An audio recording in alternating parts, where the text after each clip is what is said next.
Welcome to the C Word, the Conservators podcast. Today we're talking about rationalisation and disposals. I'm Jenny Mathiasson, an Objects Conservator based in Carmarthenshire. And I'm Chloe Rumsey, an Objects Conservator based in Greater Manchester. Hey guys! Hello! Whoa, big topic today. We've got a special co-host as well. Would you like to introduce yourself? I'd love to. Hello, everybody. I'm Emma Duggan, Conservation Collections Care Manager over at the Wellcome Collection in London.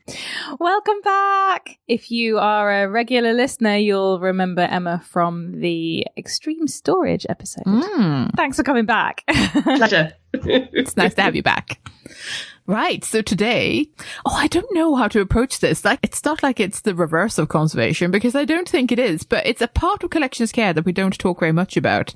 And that's not getting rid of things, because that sounds really harsh, but more looking at what we've got in our collections and seeing if some things might need new homes is how I sort of choose to think about it. I'll term it as collections management. Oh, yes.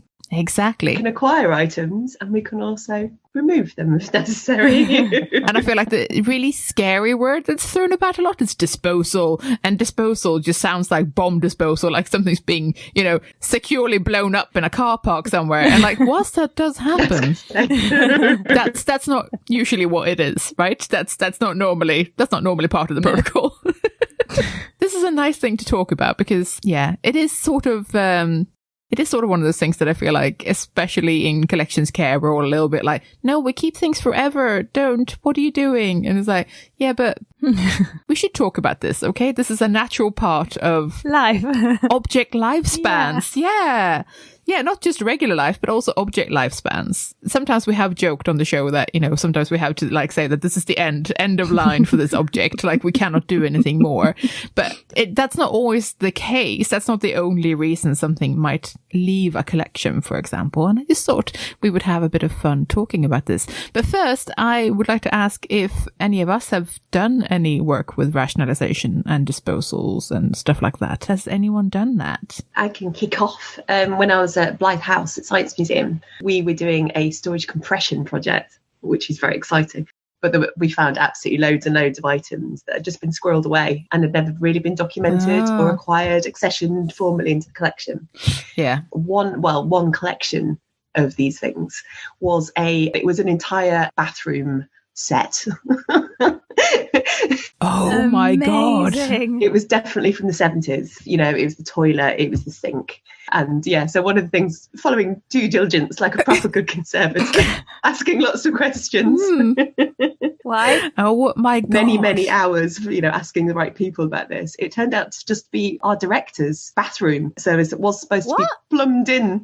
Because the director used to have a flat in the Science Museum. Oh my God. They just never fitted it. So it went to Blythe House and it almost became part of the collection. What? I laugh because that's an extreme example and I'm really enjoying the fact that it was a whole bathroom. That's great. But this happens a lot, actually, when it's just like something has been left near some collections and then everyone's like, that's probably part of the collection. And then it's just this unnumbered detritus that's just constantly following you around if you move store or in the store or just in general being shifted about. It's amazing how much this genuinely happens. Although the bathroom one is definitely the best one I think I've ever heard. If any of our listeners can top that, I would love that. Particularly good. Was it in packaging? I have questions. Yeah, it was in its packaging and it'd been there for decades. That's amazing. Yeah, but so many of the colleagues I had were involved in that conversation. Oh my God. I swear people think museums are way more on top of things than they are, which, I mean, bless you. Thank you for having that confidence in all of us. But also, there's a lot of weird stuff going on.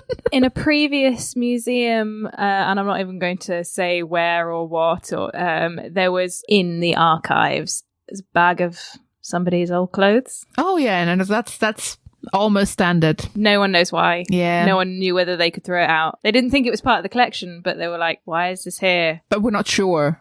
No, but that's the thing, right? If you're not sure, then obviously you can't just, you can't just get rid of it. So there's quite a lot of grey areas, as it turns out, in museums, because I remember having this whole conversation similarly about some overalls and some colourful lab coats and stuff that we found. And ultimately, there'd been like a workshop somewhere on the premises at some point. So most likely these would have belonged to people who worked at the council at the time, like, you know, many, many, many years ago. But we couldn't quite tell, you know, like, what if this is meant to be part of the collection and these come from somewhere in particular, but they just don't have a logo on them? What is up with this? This is the level of conversation that you end up having an awful lot in museum offices everywhere. It's funny to a degree and also very annoying because it's just like, could someone just please have put a post-it on this? I mean, probably not a post-it. That'll just fall off and leave sticky residue everywhere. But you know, could someone have done something here where we just left ourselves some sort of note? That would have been grand. Chloe, have you done any like sort of disposal or rationalization type stuff? I have a sort of. I mean, a lot of it was with Emma as my manager. The Science Museum. And can I just say that the Science Museum is very well managed? We're just pulling out quite a lot of examples from there right now. Exceptionally well managed. There isn't a better museum management. Disclaimer. All right, like just to put a massive asterisk on this entire episode, we're not throwing shade at anyone, and in fact, we have a really lovely interview later where people actually sort of address the sort of problem that's in every single museum, right? With some extremely rare exceptions of maybe a museum set up yesterday. I don't know. Like as soon as any time passes, this sort of thing happens, right? Yeah. And this is natural. We should not be ashamed. We should all talk about it and we should own up to it. Agreed. Yeah. Massive asterisks. Everything is fine. Don't worry. We're not throwing shade. Yeah. So I think it was, because it was Science Museum, a lot of it was hazards based. Because obviously, you know, as you go through stores, you're looking at everything and doing hazard assessments and everything like that. So there were some instances of, okay, well, that's probably not safe. Should we check if it's not that safe? Okay, let's dispose of that. But I wasn't really on the side that made the decisions about what to do with it next. And of course, if it's hazardous, you can't offer it to anyone else. Yeah. So, but it's interesting that we're already sort of discussing sort of why things might be disposed, which, you know, is another point, like, because ultimately a lot of people think that museums should keep everything forever. And that's, while we've done such a great job at marketing ourselves as places that keep things forever, that people are almost offended if that's not the case. We have also tried quite hard to keep everything forever, haven't we? Like, museums have been a thing for a long time, and we're sort of only just talking about throwing stuff away. And we're often really only talking about throwing stuff away when it's really obviously not important. Yes. So, well, I mean, it's interesting that we used to, well, it's hard to say what's not important, right? Is it? I know, I use that phrase really flippantly, but it's important that we talk about these things. So some of the reasons that we might get rid of something, for example, we've already talked about things being hazardous. So something that's an obvious problem, like something that's going to go up in flames, something that's going to give everyone lung cancer if they look at it for too long. You know, obviously those things are not things that we can reasonably keep. And I think that's entirely fine. I don't think anyone quibbles about that. I think people are like, okay, we're on board with something being got rid of if it's like really bad. So that's pretty natural. And then the path then tends to be destruction. Like it needs to be safely disposed of out of the museum and then probably destroyed forever. But it gets a bit hazier when it's, you know, something that's not dangerous. But as you say, we've only just sort of started talking about this and, you know, yeah. And there are some examples of how this has gone very badly for some people. But, you know, mostly I feel like there are more success stories than bad stories. Thinking in particular of some museum who tried selling off some things just because they fancied some money. That's not a good idea. And also not how we do things. And illegal, I believe. Oh, God. Yeah. Quite. Also against every code of ethics, etc., etc., etc. Other reasons that people might get rid of things is that it might not fit the collection policy anymore. And that's, you know, a thing that should be constantly reviewed in many ways. Some museums have been around for so long and maybe didn't really have a policy to begin with, just sort of collected whatever they fancied, anything that was nice, any trinket that was close to them. And it isn't that those aren't nice things, but it might be that it doesn't really fit with what the museum is trying to do now, for example, or the mission statement or whatever it might be. And that's interesting as well, because if collections and modern collecting is guided by what is offered, particularly, then it's the outside impression of what the museum is about and potential communication of that will guide what is offered.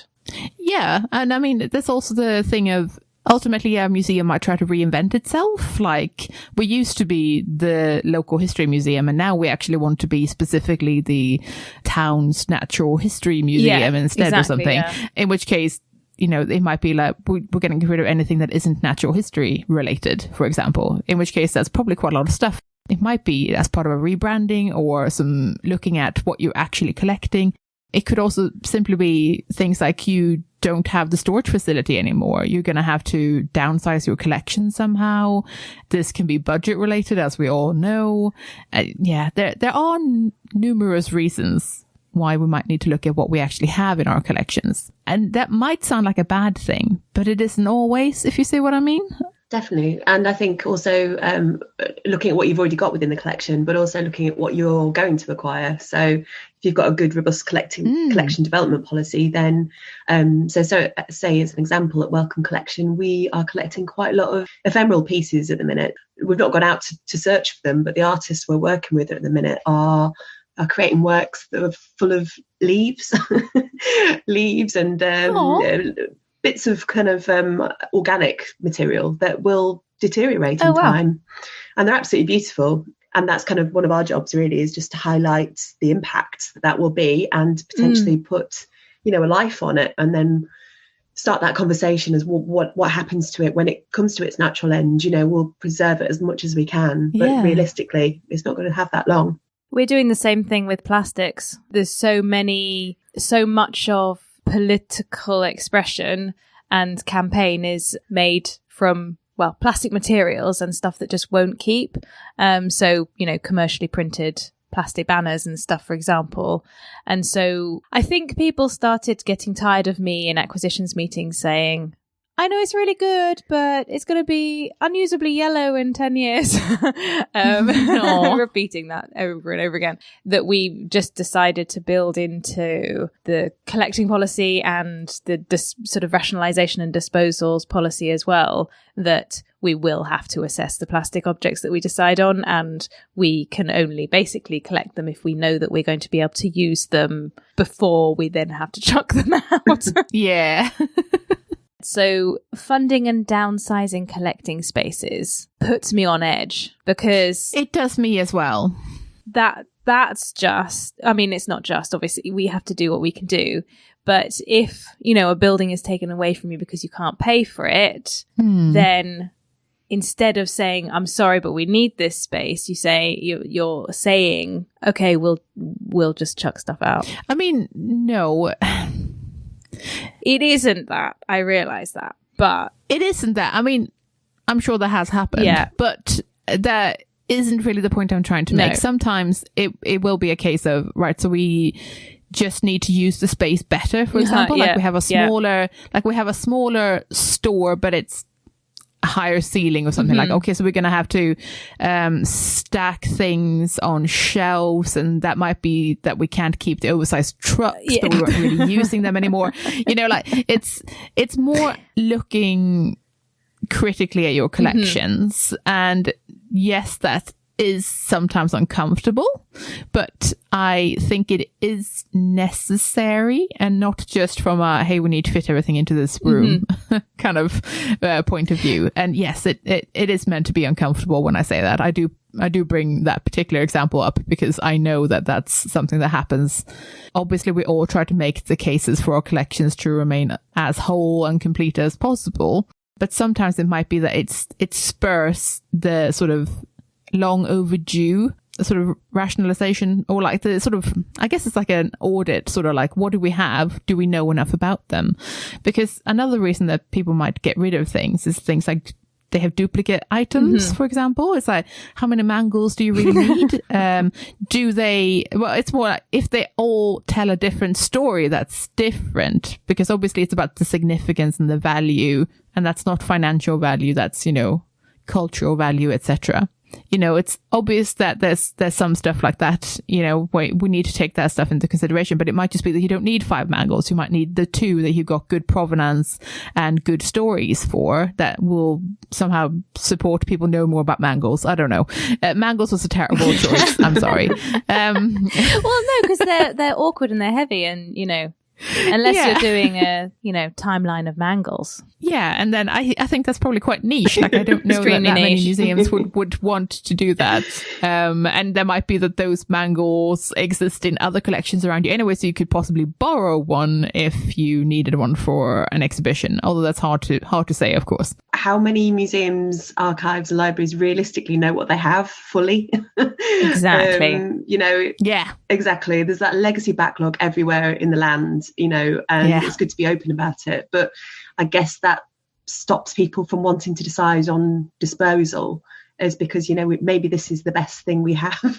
And also because it then makes it difficult to know what other places have as well, because they don't know, or they don't advertise it, or there's no way of checking. Like, yes, you can email the collections officer one county over and say, do you happen to have a mangle from this particular, I don't know, manufacturer? And they might be able to answer, or they might not, because they might also not know what's in their collection.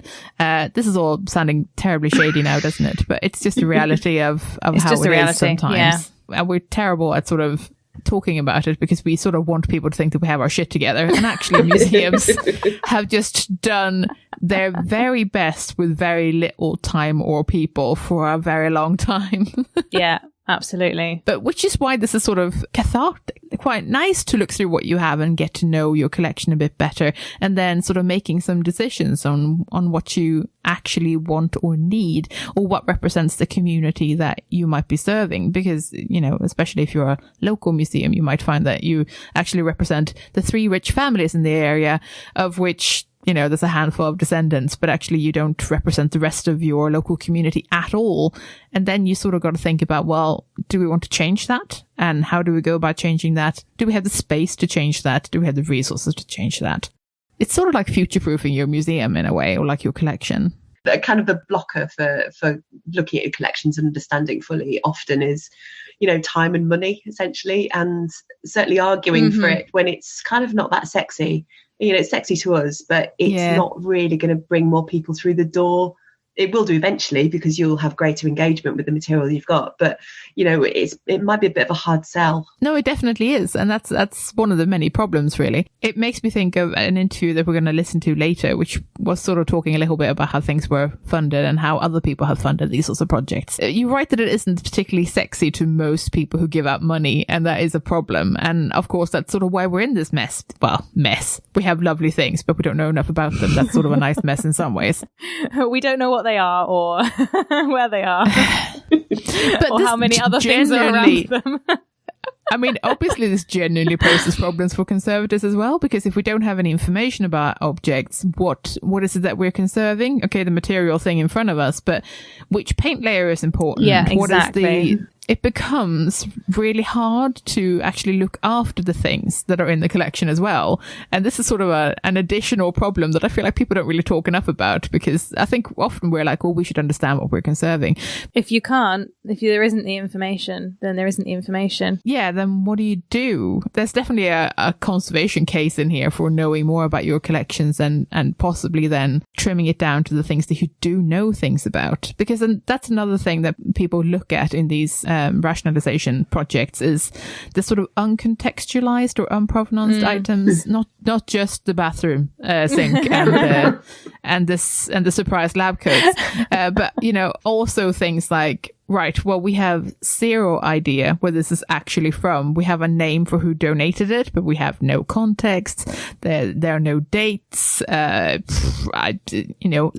is probably a farm tool from the 30s, and that's all you've got. No, exactly. And then, you got to think about how valuable that might be. And not in terms of the value of the metal or the item that you're holding, but more in terms of what information can we glean from this, and like what would we use this for as well? I guess that's the thing, like underused items is also a little bit problematic, because all those headlines every now and then that's like, oh, only 1% of what museums have is on show at any one time. And I hate those headlines. They make me upset. I know on so many levels. And it's not so many. It's not that we should aim to have 100% of the things on show at any one time. Let's not be too crazy here. But it does sort of highlight an interesting thing of maybe we don't have enough information about the 99% that people think that we keep hidden. Well, yeah, how much of this, how many individual objects in collections would go on display and the object label and interpretation would be, this is a farm implement from the 30s. And that's it. Oh, yeah. And how would you fit that into an exhibition? Or mass display. Yeah, exactly. Yeah, exactly. But I don't know how much of that museums are doing now, if you see what I mean. Like it's, that's sort of a very old way of doing museums. It's just, let's just put everything heaped in a case and hope for the best. Like that's sort of not what we do now. I have a question about this though. Go on. So I absolutely approve of rationalization projects and wish that we could do more of them, though I'd like to say what we do as well as a museum. Of course. But my reservations are how much of the decisions that we make will be based on the fashion of the time. There's also that. What is it that, and I'm not meaning to sound like, various newspaper columnists that say like, oh, we shouldn't be guided by the woke museum, blah, blah, blah. We should be a standard, institutional honor, etc. I'm not saying that. But what I am saying is we know very well that museums have changed the way that we display things and the way that we communicate things very much over the last even 10 years, 20 years.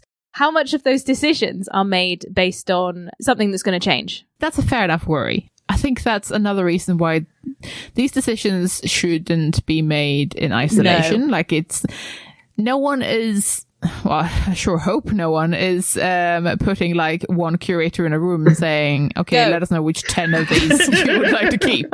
That's not what's happening. I mean, that's a television program right there. It really is. Oh my God, yes. This is the new Antiques Roadshow. It is. But that's not the aim of the game, right? So we're not trying to do that. And I think it's important that when we take these decisions, that we take them carefully is the wrong word. More thoughtfully. Maybe collectively. Thoughtfully, yeah. Definitely. Like, I feel like there needs to be more people around the table than just the curator or whoever we think is in charge this week. That's like, it's about figuring out what criteria you definitely have. That's an interesting one that is, I would say, an institutional and possibly sometimes community decision to figure out, and should involve ideally everyone, like everyone in the professional roles at the museum, and also ideally voices from the community that you serve as well. It depends on what type of museum you are, of course. If you can get as much input as possible, then you can decide what your criteria are,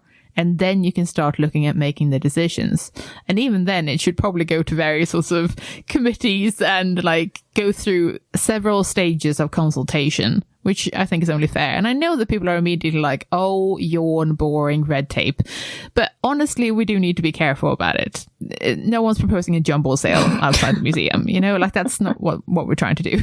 So shall we at this point say, how does one dispose of objects? And again, using the word dispose, as in how does one move objects out of one's collection in an ethical manner? Well, first of all, there are several types of guidance on this. So there's the Museums Association's disposal toolkit, for example, that talks you through all the different things that you have to think about and ways to approach them. The Collections Trust also has like various sorts of resources that you can look at, including examples of what other museums are doing, for example, the ethical considerations and all that stuff. There are flow charts. Basically, there's a ton of stuff out there to sort of help talk people through this. At the moment, it is sort of a little bit convoluted, to be honest. And I know that puts a lot of people off. And I know that at the Museums Association conference that I was at recently, there was a panel about disposing of objects that sort of suggested that they might look at making it a little bit more streamlined, because there's quite a lot of different hoops to go through. But that's not to say make it super easy, like boom, bash, just throw it out. That's definitely not what it's going to be. But more to make it maybe a bit more user-friendly. Yeah, I think there's some work to be done there. But there's a lot of guidance, particularly for UK museums. I have no idea how this works in other parts of the world. So do please write in and tell me, because I would love to know. But I do know there are really good toolkits. And obviously for the Museums Association ones, that's part of being accredited and such. So, you need to take that stuff seriously. I think it's about bolstering confidence as well, because, there's, like you say, there's so many toolkits, workflows, things like that. But if you're individually doing it in every single museum and not talking to others about it, then you're going to find your path, aren't you? And, you know, if you're unconfident about something, then you're possibly just going to constantly go around in that wheel of yes or no, go to the next stage, which is what that toolkit does a bit. So I think, I think talking more openly, just being a bit more transparent, and maybe these are the easier ways of doing things, or that would help a lot, because I think it's quite worrisome, I think, for people to, you know, it's a big process, isn't it, to go through, and you don't want to make the wrong decision at the end of the day. Yeah, time consuming as well. Yeah, it's definitely one of those scary things that's time consuming, and thus, because it's time consuming, does also makes it expensive, essentially, if you look at it, you know, sort of crudely. And that's not a hugely appealing task to anyone, then, is it? I just sort of think that this needs to be a more natural, maybe, point to looking after your stuff. But like, that's definitely a barrier to people doing this. So Emma, I would like to ask you, what experience of the role of conservation have you seen in this before? So definitely identifying objects, I'd say, and then obviously doing kind of the condition checks and the documentation side from that. So say if you are, we used to go through, it wasn't really a fast track, but a considered fast track for collections hazards, that, you know, you gave a full, you know, condition report essentially saying why it's so deteriorated. That's kind of, you know, why it's making it a candidate for disposal, essentially. So yeah, it's that condition side of things generally. And are things often flagged by conservation? And I'm asking both of you at this point, are things often flagged by conservation to start the conversation, or I suppose it depends on the project, doesn't it? If it's it'll be flagged by the project if it's a disposal and rationalization project. But if you're, you know, going through a store and you see a jar labeled gunpowder, it's going to be very much led by the conservator or whoever found it in that situation. A little bit of both in my experience. Yeah. So I've done sort of both, like the sort of, not ad hoc, because that's not right, but, you know, like both sort of, oh, here's something we'd like to use for an exhibition. Here's the vague location for it. Could you go and take a look? And you open the box and it's just like a pile of something that used to be something. It's just like, well, no one looked at this for a while.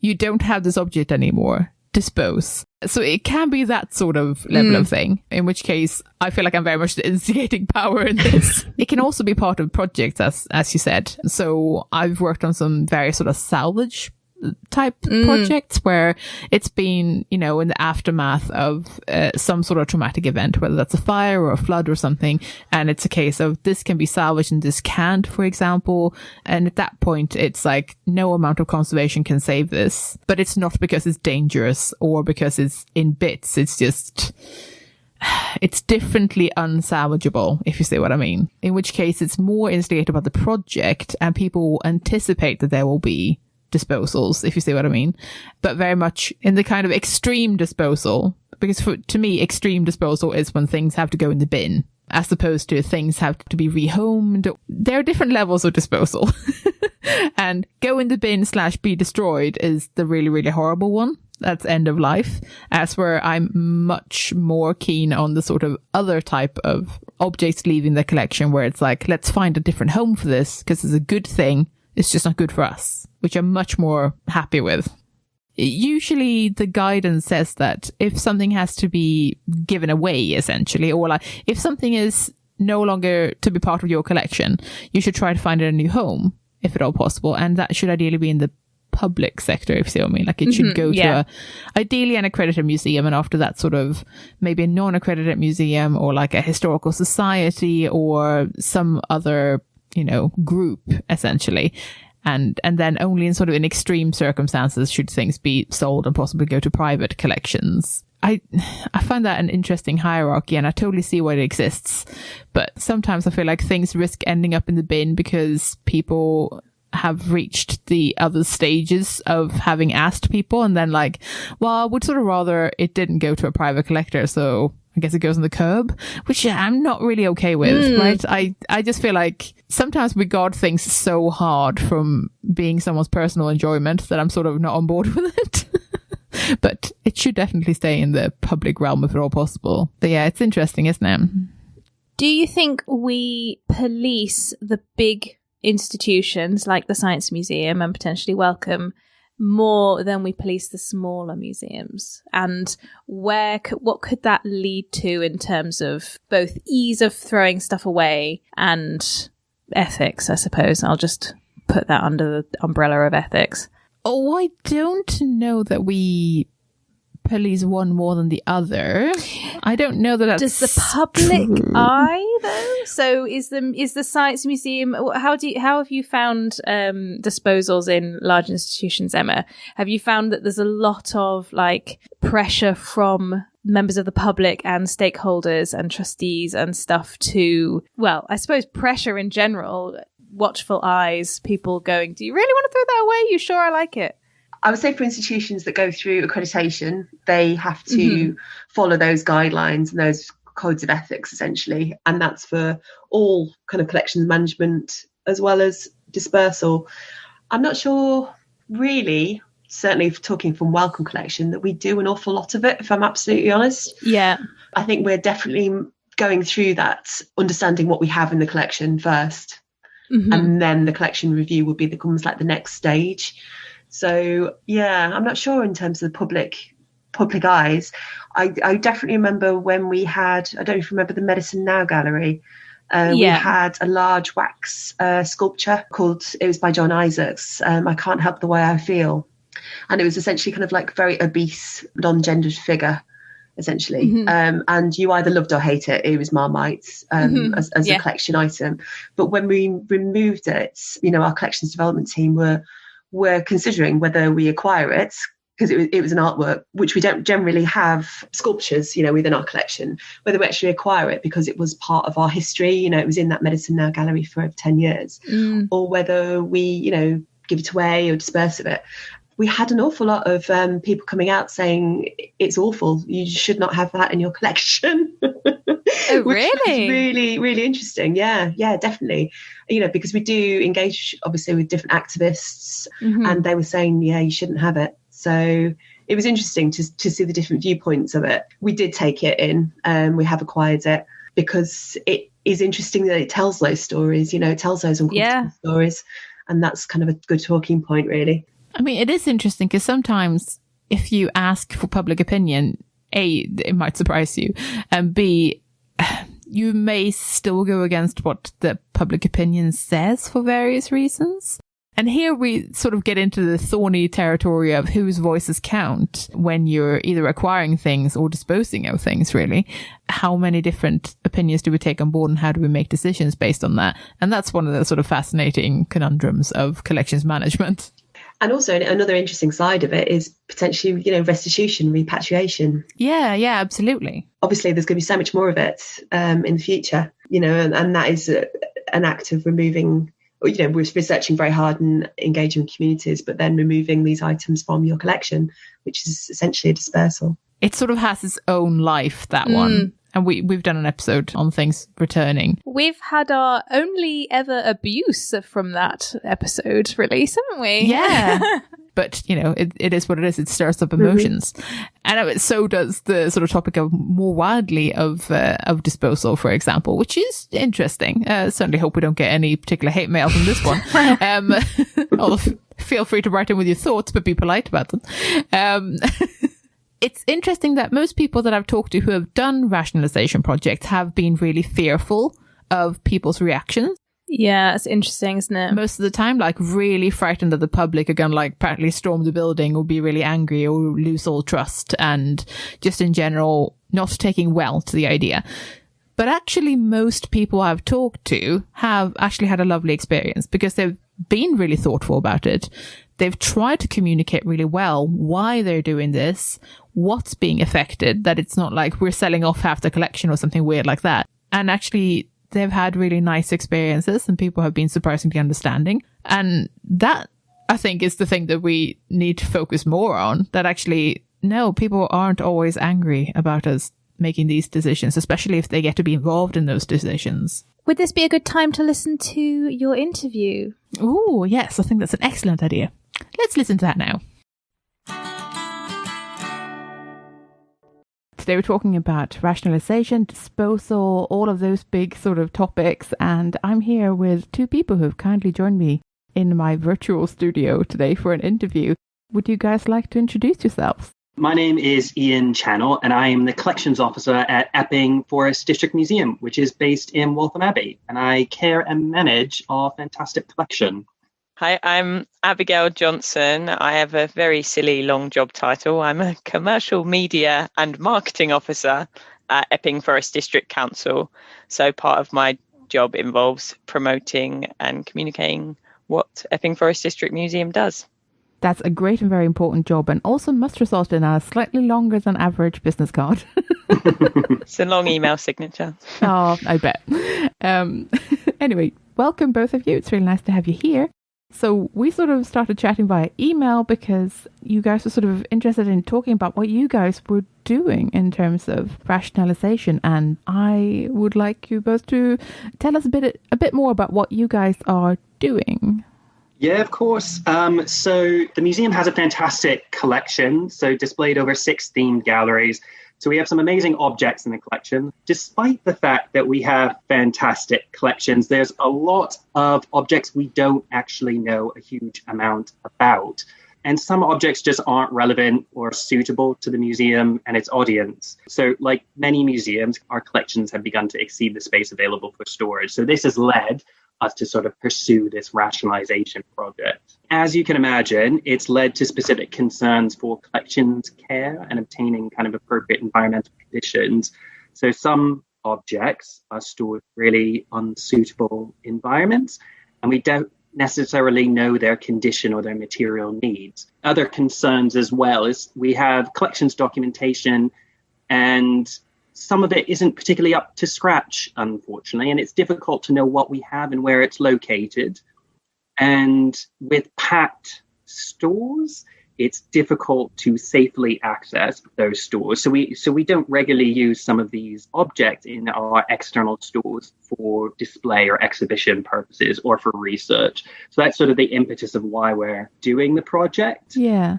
I think we're also conscious that I think limited space means that our capacity for future collecting is minimal. And we're conscious that could lead to sort of a historical imbalance in sort of the historic periods represented, as well as the different members of the community represented. And I think we're aware that the collection needs to reflect our community. And at the moment, unfortunately, it doesn't. We also want to leave sort of a well-managed collection for sort of future generations, I suppose. That's the whole point. Oh, like a little present. I like that. Like a little present, exactly. And we don't want it to be a burden. So that's sort of why we're doing this rationalization project. Oh, God. I mean, as a current museum professional, I feel like I would have appreciated if previous museum professionals had perhaps more forethought in terms of like, should I really do all of my museum documentation on loose bits of paper that then get binned when I leave? It's a mood. I have to say that all of the things that you were saying are things that are so common in the museum sector as well. And I think that's the thing. We need to normalize talking about these things because it's like, I don't think I've ever come across a museum that knows exactly where absolutely everything is or has perfect conditions for everything. Like, even if you look at the big league guys, they're not going to have that. And, you know, there are regular headlines of like, oh, only 1% or 5% of this museum's collection is on display or ever used. They can be slightly sinister headlines. But I think it's a really good point about how we aren't perhaps using all the things that we have, who we keeping them for, what is it that used to be collected. Those are all important things. And I guess in many ways it's a sustainability thing as well. Not just for we only have so many stores or so much money. It's even going into the future. How much can we actually afford to look after? Not even with money or time. Just how much can we actually spend on keeping these things? And these are all the really interesting things that I hope people listening to this podcast then goes away and thinks about, because I think they are really vital things to be talking about. And I bet you guys have also found that this stimulates debate, perhaps even within the museum. Yes, it definitely does. But I think that's, so we're guided by the Museum Association's Code of Ethics and the Disposal Toolkit. So parts of what we've sort of embedded in the project is sort of the responsibility for deciding what to retain and what to dispose of doesn't fall on one individual. So we've tried to make it as democratic as possible. So when we have sort of decided what we want to dispose of, the objects go to a steering group. So I imagine it varies between institutions who's actually in the steering group. Yeah. But we have a local counsellor involved in the steering group, as well as all different departments within the museum, curatorial, learning, exhibitions. Abigail as well is in it from a PR and marketing point of view, which is fantastic. All these individuals basically they make the decision based off the data that's presented to them. So we've tried to make it as sort of democratic as possible, so everyone sort of gets to share their opinion. Yeah. It's not just a responsibility thing. It's also, you need many voices in the room to make these decisions. That's definitely sort of one of the downfalls of maybe how we got some of the things that we all have in our museum collections, is that it was often guided by one voice at one time, and it tended to be a white privileged man. Oh, yes. And that has resulted in some imbalances in terms of what's being collected, and usually it was very guided in the past by niche interests of curators and things like that as well. Some of it has of course resulted in fantastic collections, and sometimes you just find that someone went nuts for corduroy trousers for a little bit, and you just find that you have 100 pairs of the same corduroy trousers because they really like them. Genuine example, people. I'm not going to name names, but there are some strange binges in the past curatorship of the world, guys.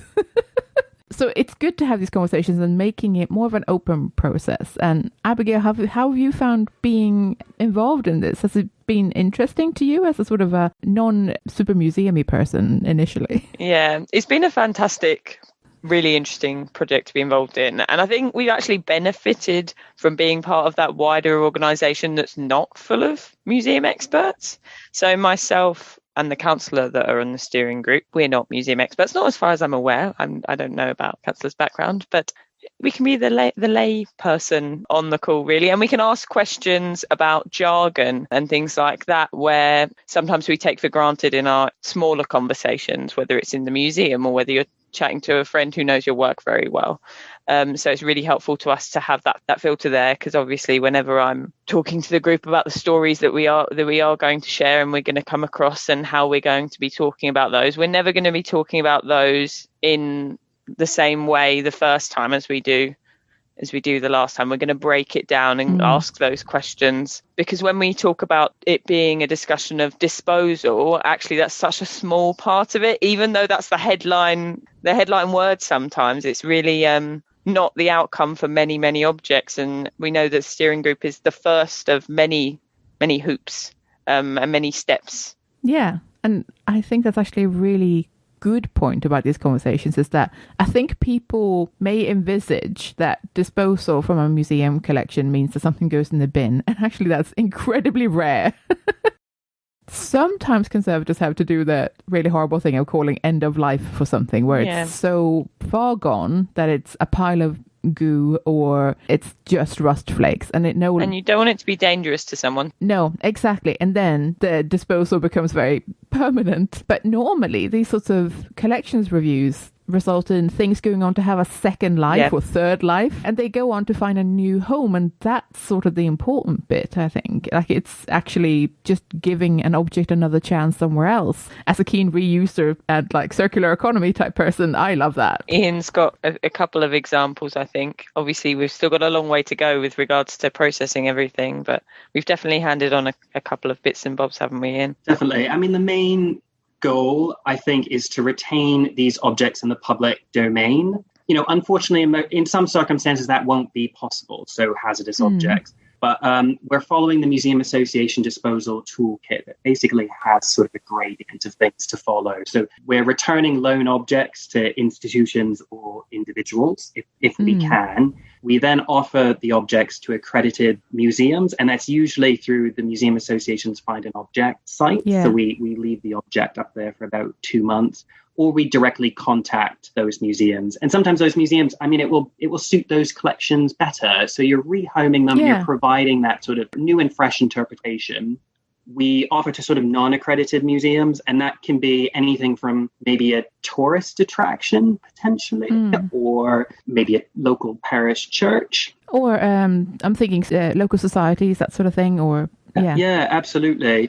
Obviously there's loads of non-accredited museums and visitor attractions. How we've done it is we've created an advert for the museum development officers to include in their newsletter. So it's a nice way of sort of covering a wide area. In our case, the east of England, we don't have any sort of interest from accredited or non-accredited institutions. At that point, we sort of offer to community group, which has been really fantastic. We've worked with Epping Forest District Council's community gardening project, and some objects have sort of gone on to have a lovely lease on life and sort of local allotment. So we have a 19th century sink that is now a sump for tomatoes. Amazing.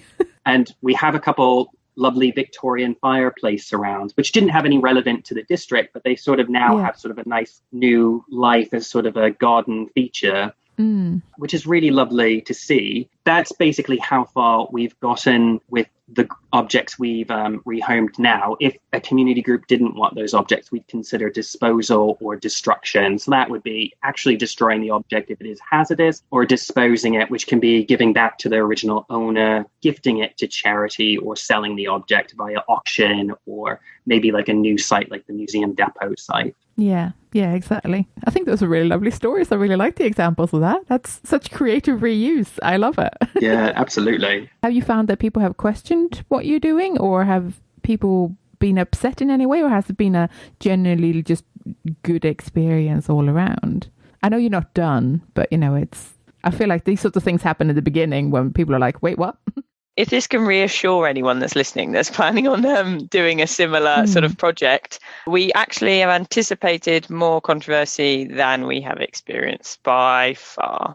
We've prepared ourselves by having the discussions nice and early about why might someone see an issue with this process, or why might someone misunderstand it or need further dialogue. We really investigated all the different queries that might crop up, and we've been pretty smooth sailing as far as I can. I'm not always there with the volunteers. I don't know if they've had any experiences that I'm not privy to, but I definitely, as from the sort of broader comms point of view from the council, it's definitely not been rough. No, I mean, I think the volunteers all understand why we're doing this project, and as you say, we're sort of in the early stages of publicizing this project. Yeah. But what we have done so far is just kind of small posts on the museum's social media, as well as talks with museum assets.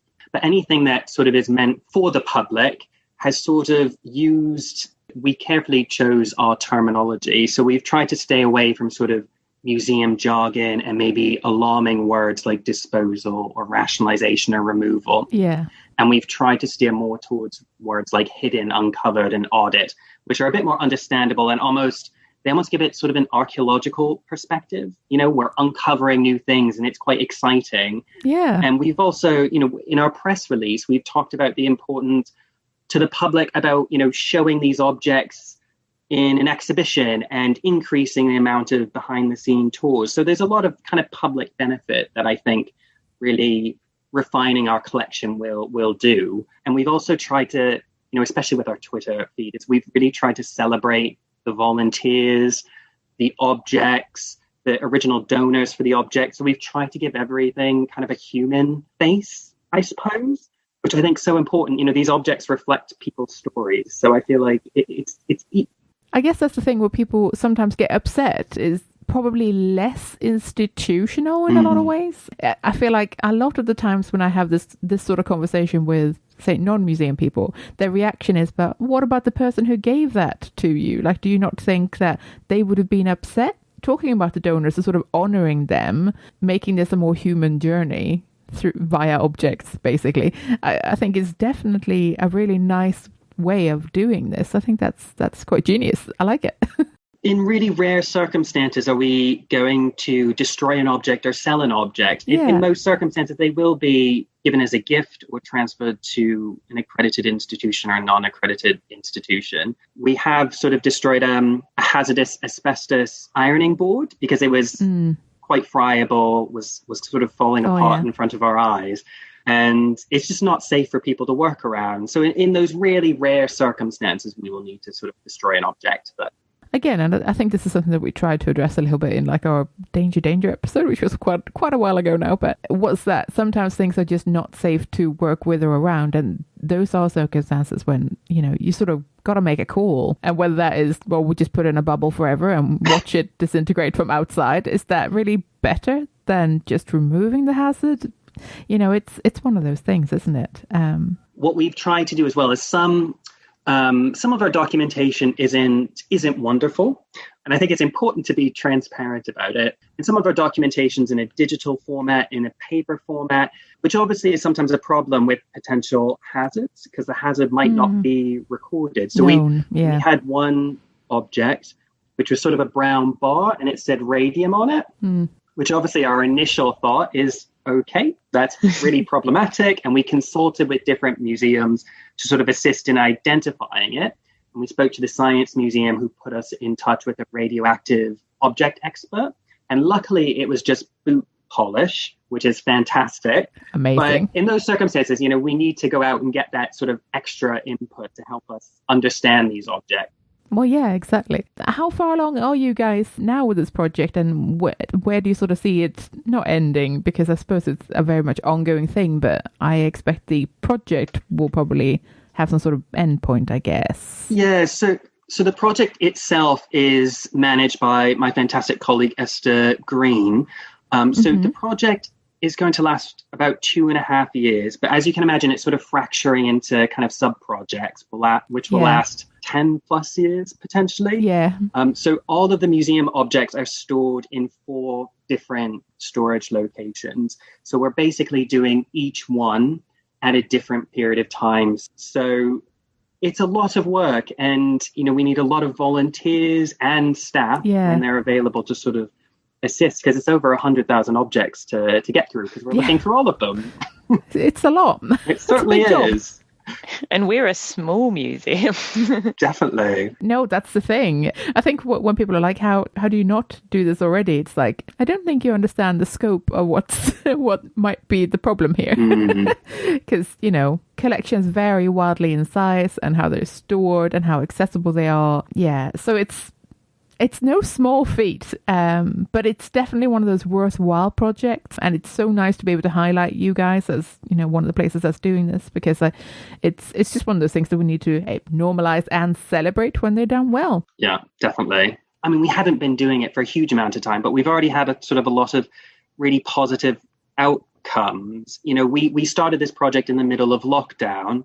And a lot of our volunteers are older individuals that maybe live alone, so maybe kind of struggling with isolation and loneliness in lockdown. And we provided regular kind of remote workshops for the volunteers, as well as newsletters and email updates. So I think it allowed the volunteers to continuously engage with the project and hopefully increase their own kind of confidence dealing with IT and sort of email platforms and Excel. I mean, that's a fantastic thing to, you know, assist people with. I think that's fantastic. We've had a couple volunteers actually that speak English as a second language, and they have said that using the condition assessment glossary that we've provided has been sort of a good way of improving their own language skills. Oh, that's lovely. Yeah, it's beautiful, isn't it? I mean, it's really fantastic that's kind of an outcome, you know, and some individuals have gone on to use it for job applications. Yeah, that's fabulous. It helps me get back to what our museum is all about, really, because as someone who works across quite a few different teams in the council, sometimes I get put on the sort of major temporary exhibitions and I'm helping promote those, and I forget some of our own collection that isn't visiting. I'm so excited to be involved in those sort of bigger scale projects, but it's so nice to dip back into the rationalisation and help me really understand our collection that we house all the time. Yeah, no, exactly right. And I think that's a super valuable thing, because I know that, you know, blockbusters, they can be the thing that lures a new audience into the museum. But sometimes, you know, you've got real gems in the collection that you might just not know about, and that actually, you know, really inspires people. So it's a beautiful thing to be looking at. Do you want to know about the boring, like, groundwork that we're doing? I would love to hear about the boring groundwork. Are you sure? So I think it depends on the institution what sort of software you use to determine what you sort of retain or dispose of. It might, in some circumstances, a museum might just want to use the database to sort of collate all that information. In our circumstances, we found that a lot of information gathered at the object entry stage. So we might have had a huge amount of information written on the entry form, but that wasn't necessarily transferred to the cataloging phase, for example. So we're using a really large spreadsheet. And I feel like a lot of projects end up just being a really boring spreadsheet. It's not boring, especially if you color code it. It is color coded. Yeah, so it's there we go. It's basically a way that we're condensing all that kind of disparate information into one place. And we split the project into 3 separate phases. So we call it a significance matrix spreadsheet, and we have 3 separate phases. The first phase is mainly about recording the basic object information. So recording things like where this object was found, so its location, the accession number, the object name, a brief description of the object, photographing the object, and then condition checking the object. So highlighting if it's poor, fair, or good, highlighting any potential hazards in it as well. So the phase 1 is very much interacting with the particular object. The phase 2 is slightly more challenging. So that's sort of the research side of the project. So that involves sort of researching the objects and condensing all that sort of disparate information from, accession registers and object entry forms, MDA cards, computer databases, random spreadsheet. That Post-it note on the wall. Everything. Yeah. So we're trying to condense all that information into this spreadsheet. And we've sort of split it into 5 separate sections to try to help us understand sort of the significance of it. Mm-hmm. So we've used UCL guidance as well as the Collection Trust Rationalization Significance 3.0 document, I believe, to sort of steer us in the right direction. But we record things like the provenance of the object, the rarity and uniqueness of the object, the historical importance, the public engagement potential, and the societal importance as well. So a lot of different things sort of to help us point us in the right direction to see how significant an object is. Is the public engagement side sort of how often it's been seen? Yeah, that's exactly right. So how often it's been on temporary or permanent display, how often it's been used for sort of research purposes, as well as sort of the potential for it to be used in future projects. Other museums might be interested in how this type of project is funded, because I imagine that time and money are prohibitive.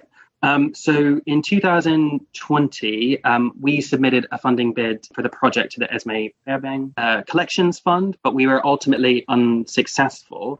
So despite that sort of setback, the museum team and Epping Forest District Council really understand the importance of this project. So they've agreed to support and fund the project through sort of internal resources, which we're obviously really fortunate to have. Yeah, amazing. And it's now sort of a key initiative for the council to complete this project.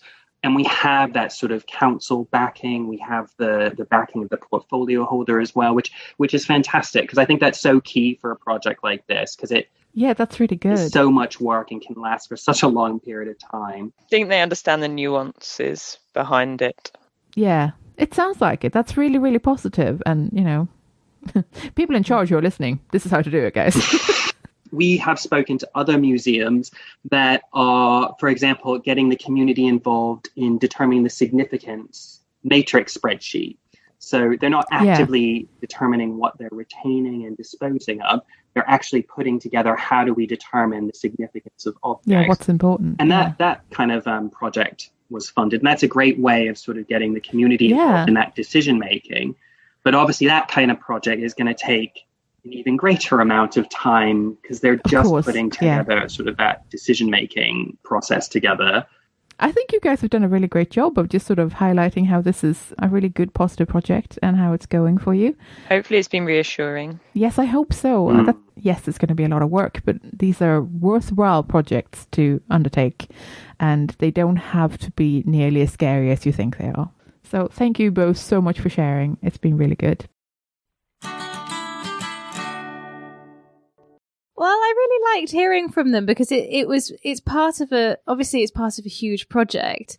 The thing that struck me was the size of the project, but also I got really excited about the idea of collating information about an object. Swoon.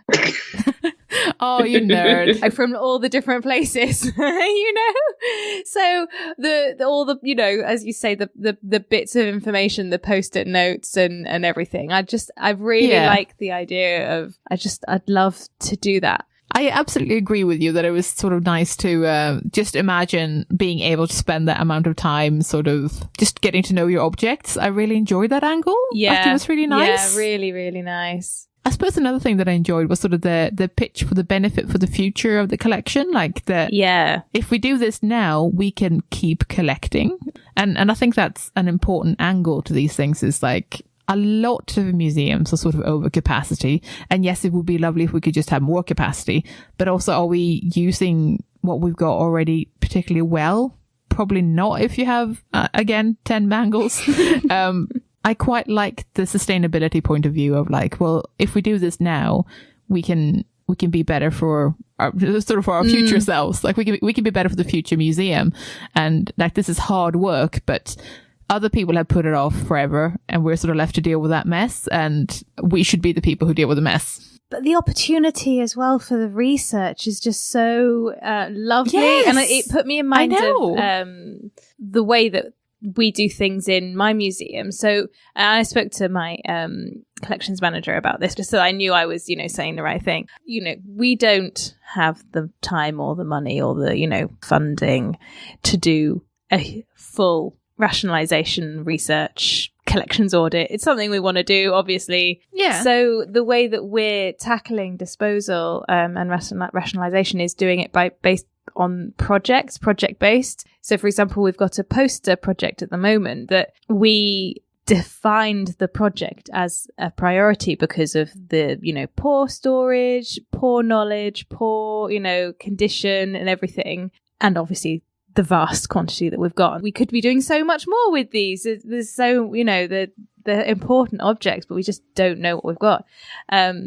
So we got some funding for it, basically small scale project, and we're doing all the documentation, all of the research, all of the storage and everything, but also building in potential disposal, assessment for disposal and duplicates, assessment, all of that sort of thing. Yeah. It's such a positive thing. It's not core work, but it should be sort of thing. We should be doing more of this. We should be, you know, let's get actually a proper idea of what we've got. Let's get it accessible. Let's get it actually, you know, on a list for display in some form somewhere. Digitization, even, you know, so get it online. Yeah, exactly. Digitization. Get it online. Get the information out there. No one can even loan an object if they don't know you got it. Well, yeah, exactly. So yeah, that was the thing that struck me, and that's how we do rationalization. I really want to do more of it though. We've got so much. But I like that you have an appetite for it. I enjoy that. That's great. That's really good. But it can be bite-sized. It doesn't have to be, let's do the whole collection, because honestly, that is a big undertaking, right? Even if you decide, because you don't have necessarily the like funding to do like a big project or like a big song and dance, if you've got like the collections policies in place and stuff, and you decide to start on maybe even the smallest collection you have, like say that I don't know, you've got one drawer full of coins. Okay, we'll look at the coin collection. I don't know. Just start somewhere and have a think about it, and then write those thoughts down in terms of here's some data. Maybe we don't need these things, or here's a case for maybe, I don't know, cutting that by a third or something because we have loads of duplicates and they're not even from the area, or whatever the criteria is, right? That would pertain to coins. That was a terrible choice. Sorry, guys. But God, I just picked bad examples today. I don't know why. Well, I have an example that's similar. Badges, for example. Okay. We've got loads of badges, and the fact that we don't know what we know some of the things that we've got, but we don't know a lot of the badge collection. So that just means that we get, you know, offered collections of badges, and we don't know whether we've got some of them or not. And people will come and say, we're putting on an exhibition about this. What objects do you have associated with it? And we sort of don't know because we know there's probably some badges related to the subject, and that will, we just don't know in terms of the objects that take up collection space. It's not significant, but that's probably why nobody's, prioritized looking at it in the past. Yeah, definitely. So you can start small, and that might be a good way of getting to know maybe the paperwork that goes with it, the procedures that you might want to have in place for doing it on a larger scale or with a different collection, a way of sort of finding some teething problems with that. Maybe it's something you can, involve volunteers with, not to do the thing for you, but to help you with it, much like it sounded like they did it at Epping, because I feel like I liked that there was so much community involvement, both in them finding new homes for things and for volunteers sort of being involved with the actual work. That's community buy-in, and that's really nice. I know that we really find it difficult to let go and not control absolutely everything, but guys, sometimes. But it was also nice that the objects, once they were removed from the collection, had a second life or a third life. Yes, exactly. Wasn't that beautiful? We want to protect everything, we want to look after and store everything, but realistically, if we're not doing anything with it and it falls so far out of our collecting policy these days, and give it to somebody else who'll love it. Well, yeah, exactly. And I guess that's the thing. Like, I'm such a big fan of objects being used, if that's for display or handling or whatever it is, that this just falls in my wheelhouse, right? I love things being used, and I know that loads of you will probably have recoiled in horror to hear that some things were put in allotment gardens and stuff, but it's but people are enjoying them. What is the point? I mean, not to go full Marie Kondo here, but does that spark joy? Anyway, that's probably not the way to look at your collection. Does it spark joy? But, it probably needs to spark something. Research interest would be great. Yes, and not a fire. So I want to ask our thoughts on institutional memory, because I think that we started with a little eye-opener on what it can mean to have the loss of institutional memory. You end up storing an entire bathroom suite in packaging for 30 years or whatever. But so much of our kind of knowledge and understanding of the collections, I should say, relies on someone knowing about it. And there are things that in my museum that we're so lucky that the people that know things are still around, because we can just ask them. But then, in conversation, you'll have conversations with, the old director, and he'll say, oh, that's that object. That's really interesting because that was bought in by this person who also later bought in this and was friends with this guy. And this is an object that this guy had, but was never given to us. And what do you mean there's an association with this? Oh, look, somebody else has got a photograph of these two things in the same place. Yeah. It's a beautiful thing. It is beautiful. It's also stressful. It also makes me genuinely feel a bit queasy because it all lives in two people's heads. Exactly. And then ultimately, I don't know, one of them gets hit by a bus and the other one retires. Okay, great. What now? Then it's not written down. It's not on the database. It's not in any way conveyed to the next generation of whoever is that museum, and ultimately maybe that department goes away. I mean, I've seen it time and time again where, for example, someone used to have a natural history department and then now they don't at all, and then all of that information is just lost because it was never written down. It genuinely terrifies me, and it's going to be one of those things that's behind quite a lot of the problems that we're probably dealing with now, is that we don't know because no one wrote it down, because again, it was institutional memory. You can't really run an organization on institutional memory. It's a beautiful thing, but it needs to be recorded. It just needs to be recorded. I don't know. It makes me, a lump is forming in my stomach. If those people of the very experienced in the collection are generous, and that is amazing, and you can try and download their brains and things as much as you can through conversation, then putting the notes on databases and stuff like that. But sometimes they are the gatekeepers, and they don't want to share. Yeah. Yeah. And then you're stymied. Sometimes people quite wrongly think, oh, it's the reason I'm still here is because they can't possibly fire me because I have all this information. And it's like, okay, that's not a good hold to have over anyone. And I can't believe you think that's a good tactic. But you definitely do come across those people. And that's really problematic. But then in some ways, you may as well treat that as that information doesn't exist then. Because if you don't share the information and you're not willing to give it to other people, the information doesn't exist. Grump, grump, grump. How about then the decisions that we make in acquisitions at the point of acquisitions? Because we've had a number of, so many conversations in acquisitions meetings. We're really lucky that conservation gets to be involved. But we've had conversations that have basically gone, well, can we look after this? Or do we have too much of something that is similar to be able to look after this properly? Yeah. And so it really is, from that point of view, absolutely the existing collection that's standing in the way of the potential future collection. And if that existing collection isn't as, rational as it could be, then that's, a bad state of affairs.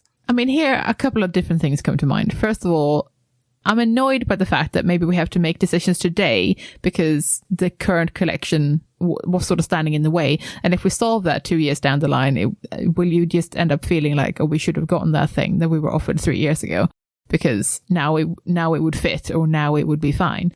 But then you can't keep thinking like that because that would just drive you insane. And that's true of everything in life. You can't second guess yourself. But I do think that we need to make these decisions for our future self's sake. I'm also really curious to hear if you guys record those sorts of conversations that you might have. Yeah, we have acquisitions minutes, and we say why it is that we didn't accept something or why we did accept something. And we also have, for example, a limit of only 5 banners a year can come in. Because we're just so oversubscribed, it's more that we've run out of space, basically. Yes. We can't keep collecting to the degree that we have been collecting in the past because there just isn't the space. And that is the problem of many, many places, basically. Like, it's unsustainable to keep collecting at the pace that we have been. And to make it more sustainable, we'll need to get rid of something or do something differently. And the solution can't be buy a bigger house, which is sort of how it's going. And because it's like, oh, where do I put all my stuff? I guess I need a bigger house. And that's sort of how museums sometimes treat it. I'd like a bigger house. And in some ways, it's like, I totally see where you're going with that. But also, I don't know that we can keep all the things that we're currently keeping. And not just in terms of, oh, someone will tell you that you have to put it in a smaller box, or like, not just that, but also like really long term. Okay, so we need to store these for hundreds of years whilst the planet is heating up and energy consumption needs to go down. And like, how are we actually going to do that? Can we really keep that many of everything? Or does this go more extreme? Like, is it like, I have heard people before, and I do mean like conservators and collections care people, talk about having regional stores where there's one of each thing. Yeah. And that's like the pool of things that you can have as a region, as opposed to everyone having a Henry Hoover from, I don't know, whenever Henry Hoovers were invented. And everyone having the asbestos ironing board, and everyone having, I don't know, the special little heater that everyone had in their front room for a bit in the 80s. So that not everyone has to have duplicates of everything, which is both a genius solution and makes me extremely anxious. I was going to say, I don't, it feels soulless to me. That just feels like a box ticking exercise to make sure we've got the right inventory rather than the reasons behind it. It does a bit. Because whenever that comes up, I'm like, don't we usually say that we need to look after the stories that go with them? And then does it become a contest for who has the best story about their particular greater? Doesn't that become stupid then? Is that, or will it only work for things that are sort of set dressing or sort of extreme examples of something that used to exist, like type specimens? Is that what we're doing? So does that only work for type specimens so that everyone has an example of something, but it doesn't have any story with it other than it came from this shop in the 60s? Like, is that the extent of the story then, as opposed to this was my grandma's, she did all of her ironing on this thing, or like, do we lose the stories if we just go for type specimens? And then where do the story objects fit into that? I would love to have more conversation about this. Like, please write in if you have opinions, because I would love to hear more about this, because it is a seriously discussed thing in some circles, and I would love to hear more. Basically, convince me. But then also there are some, certainly of recent years, some really successful museums and galleries don't have any objects at all. It's literally all stories. It's audio, it's visual, it's in that respect, that they don't hold collections themselves. It's a dynamic way of dealing with things, which is just a different way of thinking, really. It is a different way of thinking, and I still don't know how I feel about it, because I love objects. So, Emma, I'm interested to hear from you about what you feel about the idea of a large collections facility where everything is shared. I'm not sure. To be honest, it makes me go a bit cold. It feels a bit devoid of any feeling. And I guess individual institutions know why they collect. They know their mission. They know what they're about. They're hopefully in touch with their audiences, or they're reaching out to get new audiences. And I just feel like you want that in-house, really, so you can respond quickly. I mean, imagine if there was a big facility and then everybody wanted to do a brain exhibition one year. And then who decides who gets it? Is it the big institution gets it or the small? I just, True. Yeah. I just don't, just doesn't really, I don't like it. No, I think that's fair. And also, it sort of doesn't work for everything. I think a specific example that I remember being brought up all the time was pretty much, social history sort of stuff, like the sort of stuff that everyone feels like they've got some of.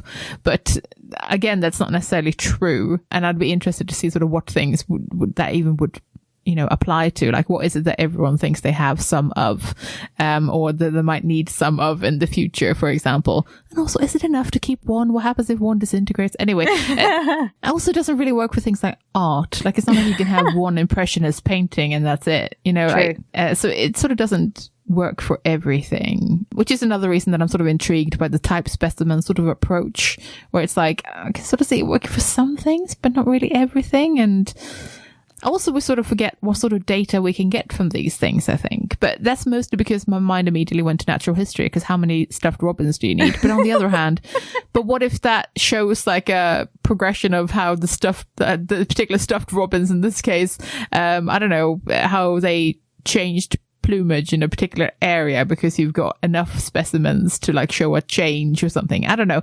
Like if you... Or your taxidermist got better or worse. Yeah. Well, but honestly, that's also interesting, isn't it? Like that's a story. And I feel like that, well, if you don't then keep all those robins, then you wouldn't know that. So is it really enough to keep a robin? I must admit, you need to have so many more voices in this than me, essentially, because I'm a conservator. I can look at the materials and I can give viewpoints and I can let people know the impact of keeping that within the collection and storage capacity and things like this.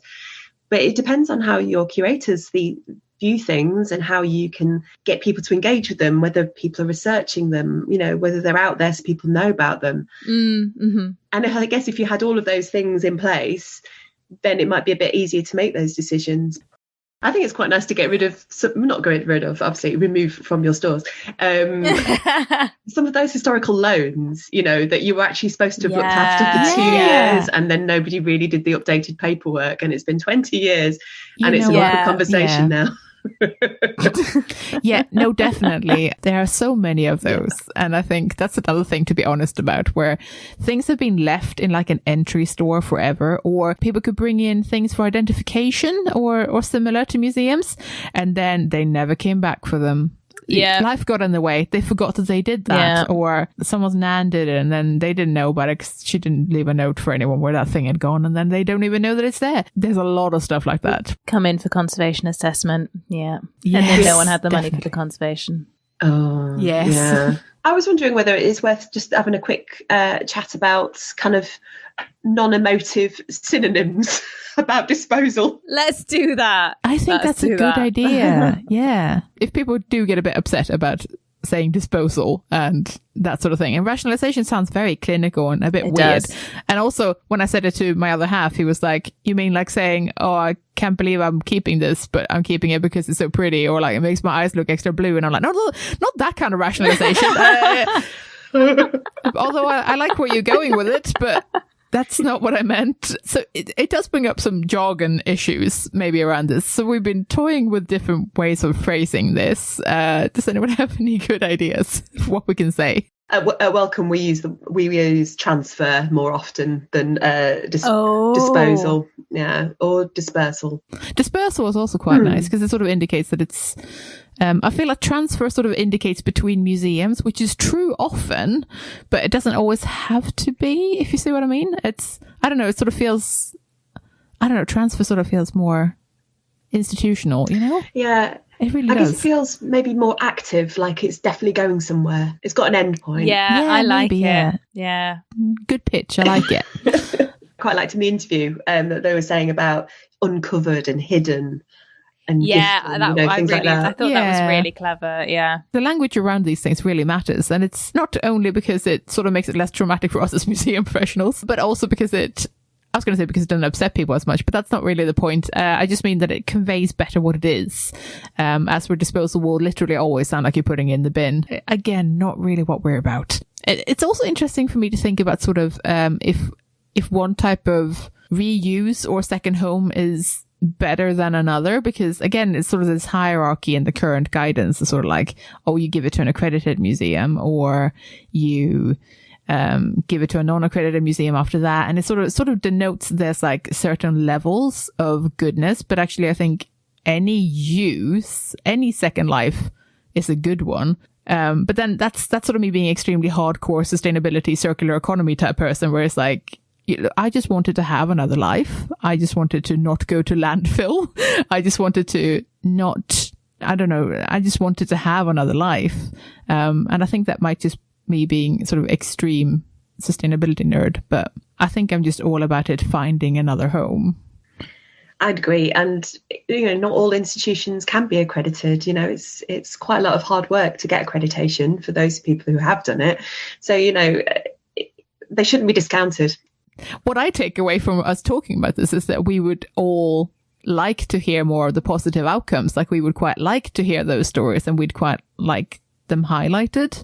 And I think that's something that I would say I took away from our lovely interview as well, was that they would like more sharing, and they would like more positive stories, like being sort of seen and celebrated.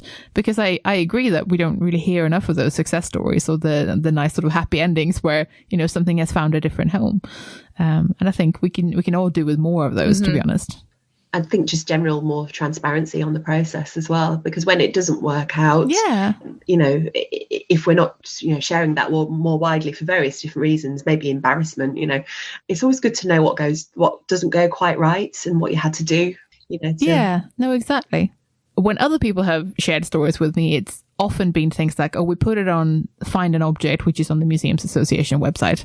And then nobody wanted it. And then, I don't know, we just put it in a bag and maybe went to charity. And I think everyone felt like it was really anticlimactic, like they really wanted people to really want the things that they put up. But I also don't know how many people look at the Find an Object type place. And also because it's so institutionally restricted, it's sort of a limited pool of people who might want that item that can actually look and sort of ask for it, if that makes sense. I sort of feel like if we had more things like, not free cycle, right? But like if there was better, more transparent way of offering these things. There was a more open platform, potentially. Yeah, exactly. That would be really interesting. I'm actually just looking at the website right now. There's 39 entries. Oh, that's not very many. No, it's not, is it? They're very from paintings, VHS tapes, some cameras, a medium gun from the Artillery Museum. Nice.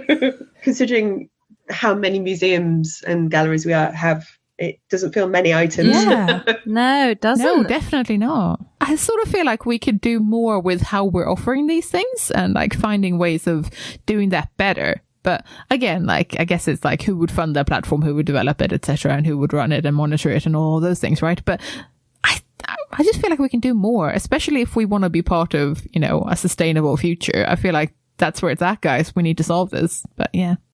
As sort of just a final thought for me is just that I'm actually really positive about looking at our collections and what we've got and giving things second homes. I am super in favor of the process, mostly from the sustainability angle. Like, I think people can enjoy these things differently, and if we're not using them and we need that space for future collections, then I think it is a good thing, like on the whole. And I know that might be controversial. Come at me. But politely. Yeah, but politely. What do you think, Emma? What are you feeling? I think similarly, any time that is spent looking at the collection that you have is not time wasted, essentially. So it could be that, you know, it's something is identified as a candidate for dispersal or transfer, but actually once, you know, the team that get together who decide on these things researches it, they might actually shine a light on, actually, it's great, it's a great item. We've done a bit of research into it and we need to keep it because it's important to us. You know, that's an equally great thing. I think it's getting those stories out, and it could be getting them from the people who don't talk about them but hold the information, or it could be by research. But I think anything that looks at your collection with a different lens, and as long as it's well documented as to why you're looking at it and the criteria, and you've involved the right group of people that have got, you know, different viewpoints and different stances, and I think it's all good, really. Lovely. And Chloe, what do you think? I think that I am someone who always is frightened of throwing something or anything away. But I think basically, as Emma said, it's the looking at, and it doesn't mean just because if you go into a store with an idea that you are going through a rationalization project and you do all the research associated with, you're just as likely to say, this is really important, let's keep it, as there is no need for this, let's dispose of it or let's transfer it. And I'm just quite tired of not knowing what there is. You know, we want stuff to be seen and we want stuff to be learned from and everything. And if you don't know what you've got, then you're so far behind actually being able to put it on display. Like, it's not, you know, the condition of some of the objects doesn't really matter because you could, you know, be in bits in a case as long as it had a good interpretation. But if you don't know it's there, it doesn't matter. Might as well not exist. That's a good point. If you're enjoying the C Word and would like to support our work, then please consider becoming one of our patrons. For as little as $1 per month, you can help us keep our episodes online and more of them coming. Patreon helps us meet our regular costs for the show, and also to plan ahead so we know roughly how much of a monthly budget we've got. That's super helpful when you're trying to do something special, like buy a better microphone or save up to go to a special event. Your support also helps keep us free of advertisement. In return, our supporters get access to our archive of extended episodes, which you can only access on our Patreon page. Yeah, for that $1 a month, you get a little extra audio enjoyment. We've crunched the numbers, and it's about 10% extra content on a regular basis. Well, that's not bad for less than a cup of coffee, eh? If supporting us sounds like something you'd like to do, then head over to patreon.com/thecword and join our bunch of absolute champions. Thanks for listening. We're The C Word, and you've been listening to Emma Duggan, Chloe Rumsey, and me, Jenny Mathiasen. Join us next time for an episode about Christmas. In the meantime, check out our website at thecword.show, tweet us at The C Word Podcast, or simply email us on thecwordpodcast@gmail.com. The intro and outro music is Spring by Didi Missick, used under Creative Commons Attribution License. Additional music and sound effects by Callum Robertson. This has been a Wooden Dice production.